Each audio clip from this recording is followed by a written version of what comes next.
And tonight, a Valley neighborhood cleaning up after their streets just turned into streams last night. Good evening. I'm Carla Wade in for Trisha Keene. And I'm Todd Quinones. Now, many are asking why the detention basin just simply didn't hold back all of that water. And 13 Action News reporter Sean Delancey is live on top of the basin to explain. Sean.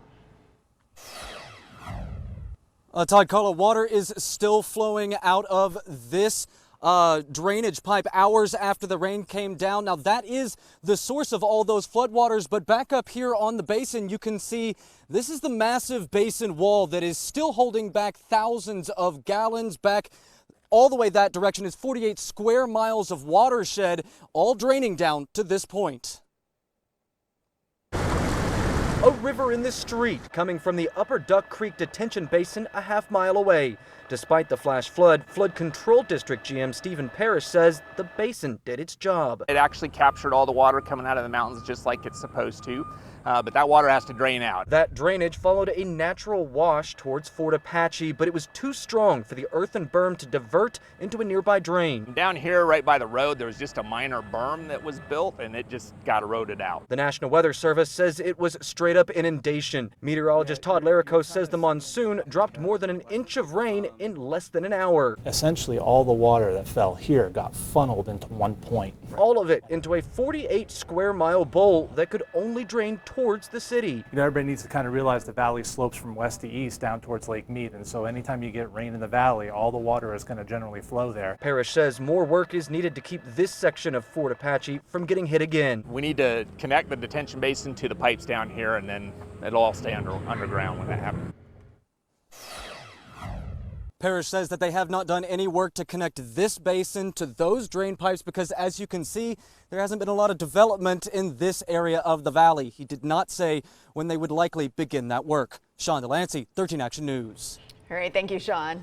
Now, Danny, the good news here, though, yes, the moisture is now out of the valley, but now the heat is really going to come back here. The heat is on. We're drying out, which is good news for those that were dealing with flooding. Wanted to start with rainfall totals because I wanted to clarify something. Yes, this area picked up just under an inch of rain, but that was just an hour's worth. When you look at the 24-hour rain totals in this area, it was much greater than just an inch of rain. In the higher elevations, over the course of 3 or 4 hours, we picked up 3.5 inches. So that also drained into the area that was dealing with the flooding. So it made a bad problem worse. So now that the radar has finally started to dry out, hopefully things are looking up, and it looks like Sean is showing that. Things are quieting down there, and there's nothing going on the Desert Doppler right now. So we're all good as you head out the door for your Thursday, other than the fact that it's hot. We are running 14 degrees warmer right now than yesterday at this time. Yesterday we landed in the 90s, so highs were back in the triple digits today, 103 for Las Vegas, but humidity, this number, that's what's starting to decrease. So it will feel a little better, a little less sticky, but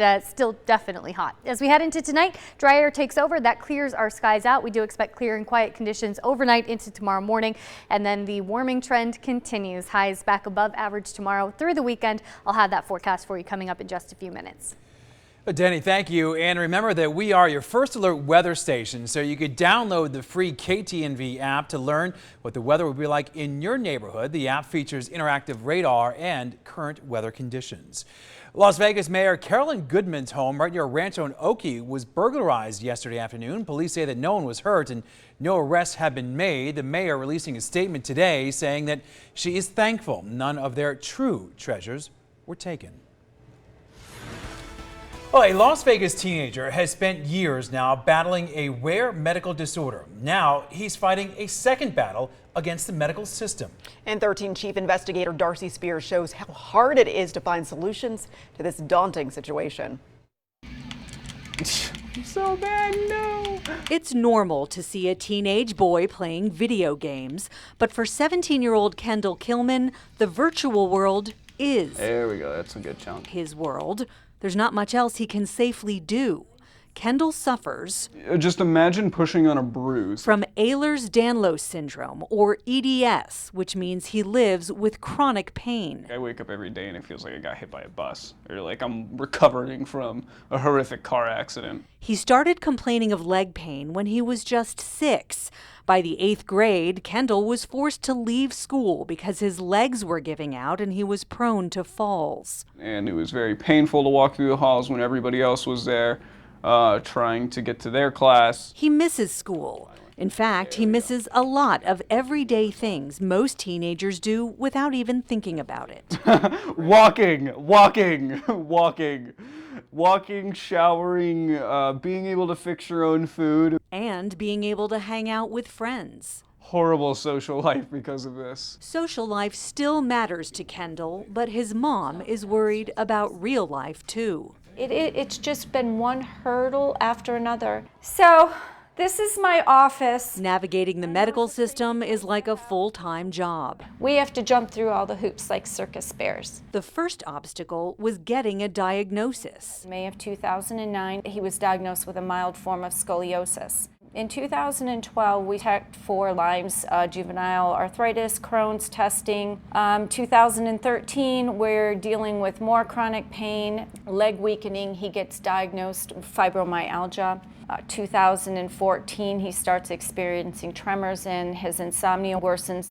2015, pain amplification syndrome was added to the diagnosis. We found a cyst on his brain, and then it was suspected that Ehlers-Danlos was actually the underlying cause of most of what he was experiencing. He hit a turning point in 2017, and by 2018, EDS was confirmed. It's a range of disorders affecting the connective tissues, including hypermobility in the joints, which means they extend far past the normal range. Imagine a contortionist defying human limits. That could be EDS.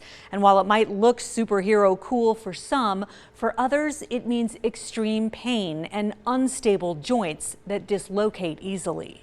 A lifetime of pain and disability has forced the family to rely on Medicaid. We talked about Trudy says complicated cases like Kendall's are often met with red tape and denials. So that nightmare started, I believe it was November of 2016, when the first pre-authorization to get Kendall to Stanford was denied. Kendall's doctors made several more attempts to get him treated at Stanford, but their referrals were also denied, and Trudy says there was never a clear reason. Then she randomly got a call from a Medicaid supervisor who apologized. We didn't need an authorization for you to go to Stanford. And I said, so why has this been put off for so long then, if we never needed an authorization in the first place? Trudy says that's just one example of the system failing her son. This letter shows a provider trying to explain Kendall's conditions to Medicaid, first by fax with no success. When they called Medicaid, they were told the fax was disconnected and the provider needed to set up a portal, but the portal rejected it too after several weeks of trying to just send a form. So why is it we have to jump through so many hoops? Why are we waiting, while my kid suffers, to get him to where he needs to be? If the medical system wasn't failing, I'd probably be in definitely a better state than I am in now. Nevada Medicaid tells us they must abide by federal guidelines, but within those rules and guidelines is significant flexibility to get patients what they need. They say, as with other health insurance policies, there are some services that are not covered, which may lead to frustration. We have links on ktnv.com where you can learn more about Kendall's journey and EDS. Darcy Spears, 13 investigates. What a difficult journey for him and also his entire family. Yeah, your heart really just goes out to them. And still ahead tonight, there are more cases of West Nile virus here in Clark County. Hear the latest total and see where that virus is most prevalent here in the valley. Plus, Vegas Stronger. We're going to introduce you to a local teen recently named a national ambassador for Shriners Hospital. You saw it first on 13 Action News, and we have an update on that downtown battle involving the annual 9/11 memorial tribute and the use of 3rd Street. Well, late this afternoon, we were told there is a compromise in the works that would allow the organizers to march downtown after all. The bar Hogs and Heifers and the downtown Grand were going back and forth after the hotel, which owns 3rd Street, was not planning to allow parade organizers to shut it down. The reason is because of construction of a new tower at the Grand. The exact details still need to be ironed out, though. Hey, a health alert tonight. The health district says that 3 new cases of West Nile now have been confirmed in southern Nevada.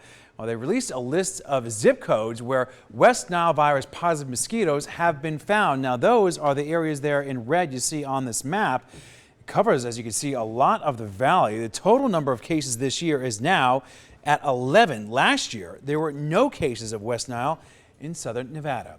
The real estate broker facing felony DUI charges after a deadly crash pleaded not guilty to all charges against him. Scott Gregson was arrested in May on the scene of a suspected DUI crash in Summerlin. Passenger Melissa Newton, a mother of 3 girls, was killed in that crash. The 53-year-old's blood alcohol level was .147. That is almost double the legal limit.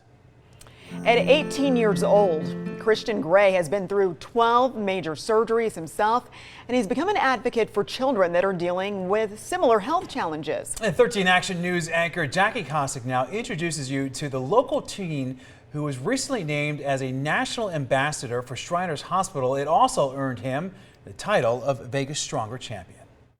Ask Felicia Gray and she'll tell you her son has been special from the start. His life has been a miracle of events, just over and over and over. Christian was born with a severe form of spina bifida, a birth defect that affects how the spine forms. He had 2 major surgeries in his first 15 days of life, 10 more in the years since. With each surgery, a miracle. With my spinal cord surgery, where they were taking out the scar tissue, the way the doctor explained the surgery, it was like, say you get a